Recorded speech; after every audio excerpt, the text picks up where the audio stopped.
Sa video ito ay atin namang pupuntahan ang isa sa mga paboritong pasyalan ng mga adventure riders. Chainsaw Plan again. Kasama na tayo. Ito ay ang daang kalikasan na magsisimula sa bayan ng mga Tarimang Pangasinan patungo sa bayan ng Santa Cruz ng Zambales. Napaka-solid ng view. Okay, so Chainsaw Plan tayo. Dito tayo dadaan sa may Sitio Dueg. Subalit iba ang ruta na ating dadaanan sapagkat hindi pa pinapayagan na makadaan sa mga tarim.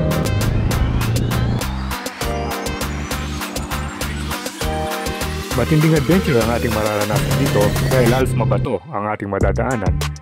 Pero sulit naman ang pagod sa sandaling marating natin ang junction ng sementadong daan ng daang kalikasan. Ito yung papuntang Labney. Yan, dito kami nag-off-road nun eh. So, ganun, ito rin.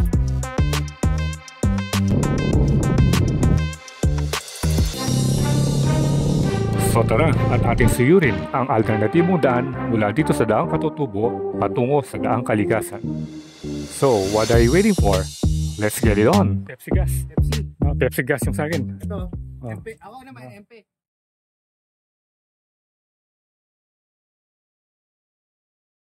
Vlog na. Okay, so Chainsaw Plan tayo. Dito tayo dadaan sa may Sitio Dueg.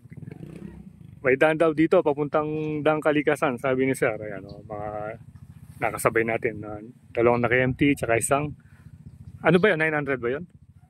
700. XSR 700 ayun. So solid yung mga gulong nila, talagang matindi sa trail. Design yan for trail. Oh, ayan oh. Ayan. Tignan natin ayan. So ganun, ito rin pala yung mga dinala nila doon. Obra kaya si Dominar.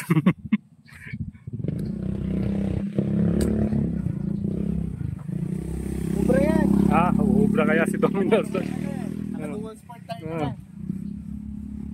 Diba? Ito naman doon sir. Ha? Diba sila may ulan. Maulan. Rainy season no, winter months kaya hirapan kami. Eh ngayon, mainit naman no.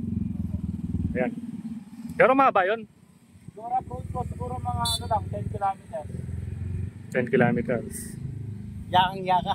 So mga... Pero hindi po siya, no? Wala pong may ano, kasi tuyo. Tuyo, okay. Yung gas natin, pwede pa? Oo, may naggagas naman po ata doon. Pwede lang kayong tubig, sir. Bote-bote. Tubig. Konti lang sa dyan. Daan na lang tayo muna. Karga tayo ng Pepsi gas. Yan. Kasi akit tayo doon sa may Sitio Dueg. Doon daw yung daan papuntang daang kalikasan.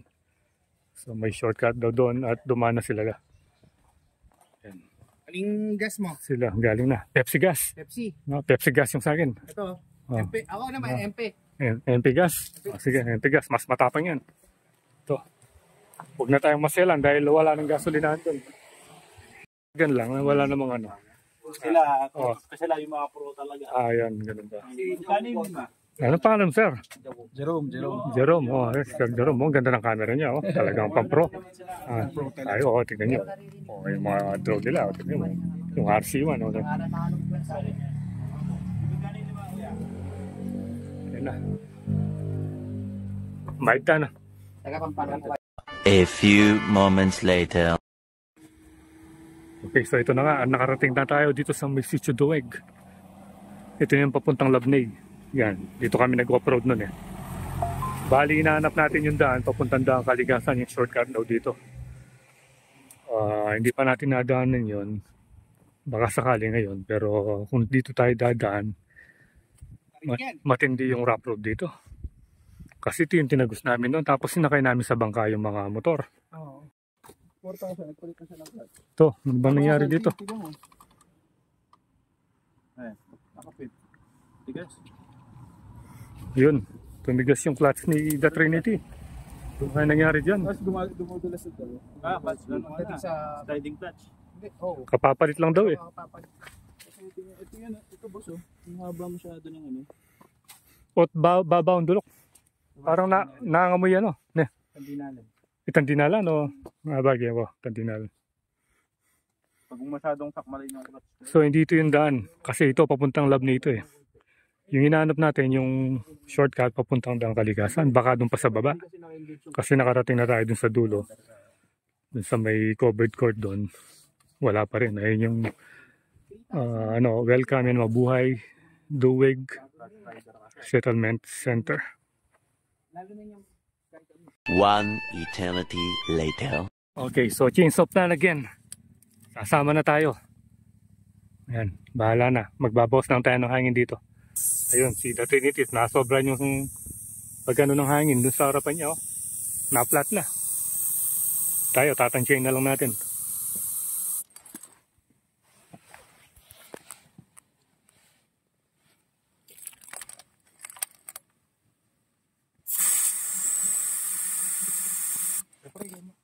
Dali.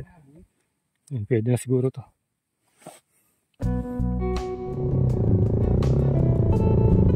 Okay, so dito na magsisimula yung trail.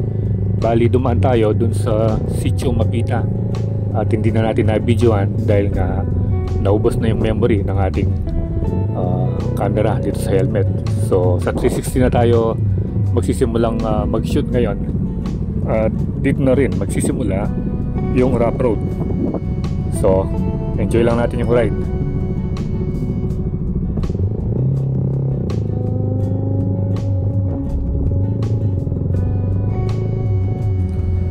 Bali, bumiyay kami rito ng 5 big bikes. So, 3 MT or 50, isang XS Star na 700 at yung si Azul, so, Dominar 400. So, first time natin susubukan sa ganitong klaseng daanan ng ating big bike. Sana ay magiging smooth ang ride, although talagang rock and roll yung dating dito. Masyadong matatalim yung mga bato. So let's just hope and pray na walang masirahan sa atin.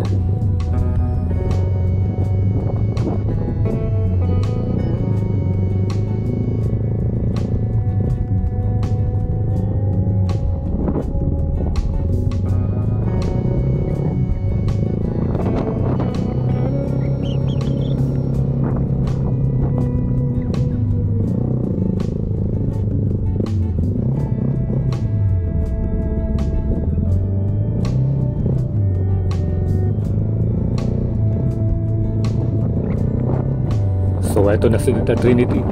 Medyo natawa ako sa kanya kanina dahil nasobrahan ng lambot yung mga gulong niya. Buti na lang at may kasama kami dito na merong portable na compressor, yung pambomba ng gulong. So yun yung mga kasama natin. Ayan. Stop over muna tayo rito at medyo inalalalayan kami dahil hindi namin alam yung daan. One eternity later.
Okay, so after ng ilang minuto natin po ilalakbay dito sa mapatong daan na ito, i-stopover muna tayo dito at magpapapicture taking dahil medyo maganda naman ang view.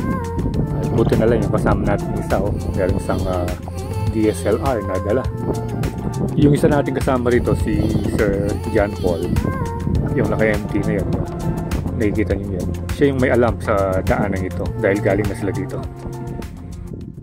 Ayun, first stopover dito sa ang rough road. So tinuloy na natin dahil minsan lang ito. Although hindi tayo ready sa ganitong trail, prepare natin si kung paano dali natin. Kaso nga nandito na medyo maganda raw sabi ni Sir kasi nung tumahan sila rito maputik daw. Ayan, mga motor nila. Lakas hangin. Lakas ng hangin.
Okay, so finally, after ng makitid na daan na ito, natatanaw na natin yung kalsadang simentado.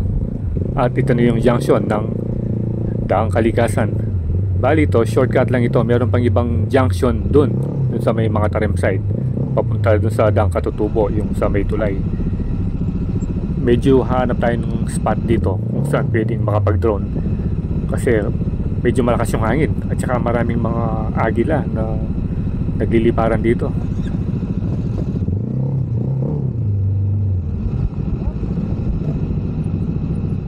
We are now in Daang Kalikasan. Ayan o. Napaka-solid ng view.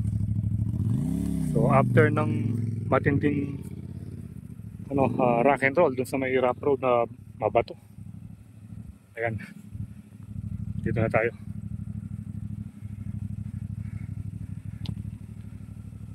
So, dito muna tayo para makita natin yung view. Aerial view ng Daang Kalikasan for the very first time.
Okay, so I think dito ko natatapusin ang ating video dahil palubat na yung ating mga gadgets. So pagdating dito ay rough road na at medyo mahirapan na tayong mag-setup. Kaya sana nag-enjoy kayo sa panonood at maraming salamat pala sa mga nakasama naming naka-big bikes dito. At for the first time nakarating tayo dito sa Daang Kalikasan na matagal na natin gusto pumunta. So ride safe always, Kabalen. See you when I see you, and Troy Landas is signing out.